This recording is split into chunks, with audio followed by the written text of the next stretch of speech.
Liverpool famously stood their ground back in September 2023, rejecting a staggering £150 million Incredible, isn't it? From Al-Ittihad. Now, my question to you very quickly, do you think they regret that? I think they do. I regret it So for them. do I. So do I. Yeah. And now he could go For free. I mean, he deserves every accolade going. Yes. He deserves the send-off of all send-offs. It's no great business from Liverpool, though, is it?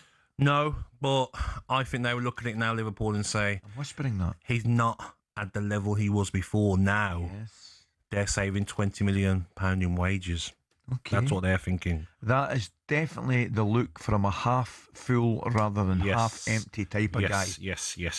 And you're probably right, because despite Salah being seen as the ultimate marquee target, Al-Kholood and chairman Ben Harburg made waves by telling White and Jordan last year that the Egyptian is no longer the right fit. But we couldn't afford him anyway, I'll be clear. But in any event, he certainly would not be our profile of player. We specifically look for players from abroad that are kind of around 25 or younger, ideally. Folks that are not at the end of their career, but at the middle or beginning even, that we can develop. And then ultimately, hopefully, they get sold on to bigger, higher spending clubs here in our league or across the world. And I think we have players today that ultimately can make their way back to Europe, the United States, elsewhere. That's what we want to be. We don't want to be that terminal destination, at least as my club, and I'm hoping for the league at large. Well, I'm thrilled to say that joining us now is a man we heard talking there. It's Al-Kholood owner Ben Harburg. Ben, a very good morning. How are you this morning? Good morning, Ben. Morning, how are you? We're very well, mate. Thank you very much indeed for taking the time to join us. The first question I've got for you is this, Ben. Is he the right fit now? Listen, I think I've been consistent in saying I don't mind him being in the league. It certainly draws star power to the league. My problem remains the cost. If he's willing to come over for something in the ballpark of the £20 million he's getting at Liverpool, that's fine. If someone's talking about 75 million euros or whatever the numbers that are being bandied around, I think that's the poor use of resources for our league. And so if we can maintain him at these levels, let's take it. But if not, I'd rather recycle that money into younger players with bigger upside. I understand that, and I understand totally what you're saying, and I respect what you're saying. But deep down, do you think your opinion might not be the same as some of the owners in the Saudi League, and he will get not effectively what he wants, but that lucrative money that you were talking about, somebody will pay it, won't they? It's possible, but I'll tell you something funny. You mentioned that Al-Ittihad offered him £150 million, or let's say euros last time around. We just beat that Ittihad team last Thursday using a squad of players, and the two players that scored the goals for me were under 23, just like I outlined. One of them was an Englishman named Adam Barry, who came out of the Manchester United Academy. You probably never even heard of him. So that squad of mine with a payroll, 20 million beat that Ittihad with over 150 million. So, it just goes to show, again, you can buy star power, but you can't buy wins.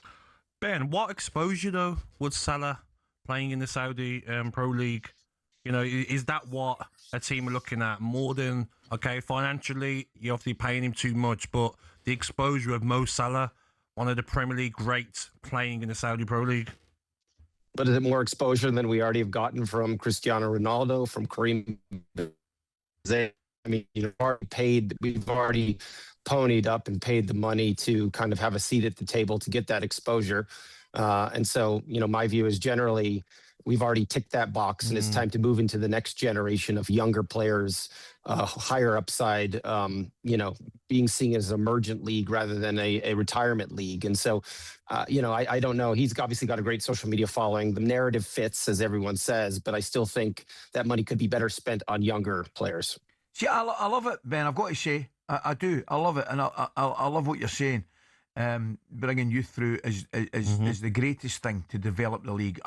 I'm with you totally in that.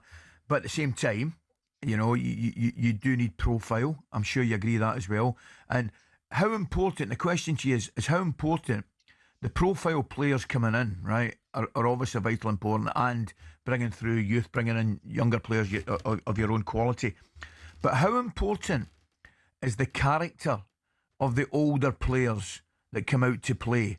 That the fact is, I look at somebody like Ronaldo, who we know he's an unbelievable player, but one of the standout things, yes, we know his ability, but one of the most important things about, and one of the biggest talents Ronaldo has, is a desire to succeed and teach and be the best. So how important is the profile and the attitude of the older players that come out? Essential. I think a lot of people looked at Ronaldo as someone who would not just shape Saudi football and give it a profile, but also someone who would kind of be a great role model to younger players, particularly Saudi players, as a country that's obviously aspiring to do to overachieve in a World Cup.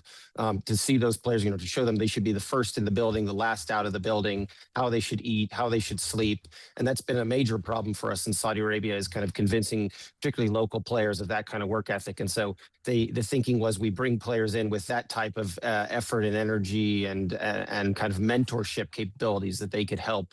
And so that's absolutely essential for kind of part of this experiment. Yeah, Ali speaks about character very well there, and it's not just the older players. I look at, for instance, Duran, who come from my club, Aston Villa.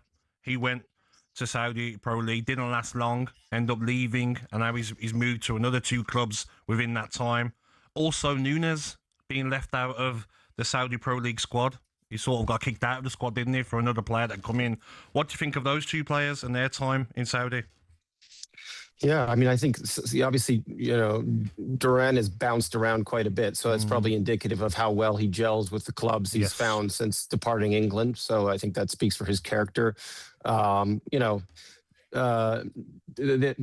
I think, finds himself on a team that's just overladen with towns, so they, park him on the bench and only use him for the AFC matches, which is, again, kind of ridiculous from my perspective as a club owner, because, again, that's huge amounts of capital that could be allocated across smaller clubs to raise the average quality in the league and reduce some of or create more parity.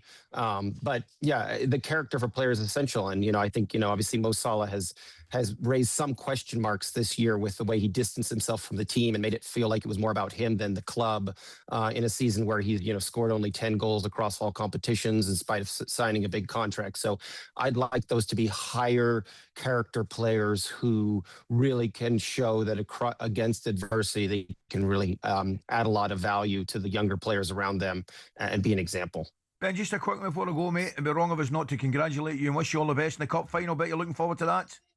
That'll be great. I mean, talk about a David versus Goliath matchup. It's us versus Karim Benzema, Darwin, all the names, all the Bono, the names you just mentioned. So I don't think anyone knows the single name of anyone on our squad. So that will be an incredible matchup, and I hope everyone will come watch or join us in Jeddah in mid or end of May for that match.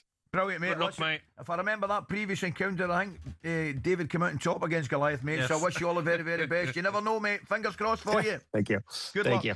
Thanks very much. Don't forget, we have Saudi League Football live on the talkSPORT YouTube channel. Subscribe and you will never miss a trick. I hear what you're saying, do you, Ellie? I do hear where you're coming from. I liked it. Yeah, like players not just coming over for a massive paycheck. Well, there's no point. There's no point in having that league if that's all you're going to do. Yeah. You have to start and get a balance and growing. The players aren't going to go there for the same money they could earn over here. Correct. So in Europe. So you have to have the incentive. Exactly. And the whole narrative about Mo Salah, Muslim player, going to a Muslim country, he'll be the face of it with Ronaldo. It makes sense for Mo Salah, his family, and it makes sense for the Saudi Pro League. Some club owner will say, please, we want him, whatever it takes. It seems a natural thing, doesn't it? It just seems a natural thing.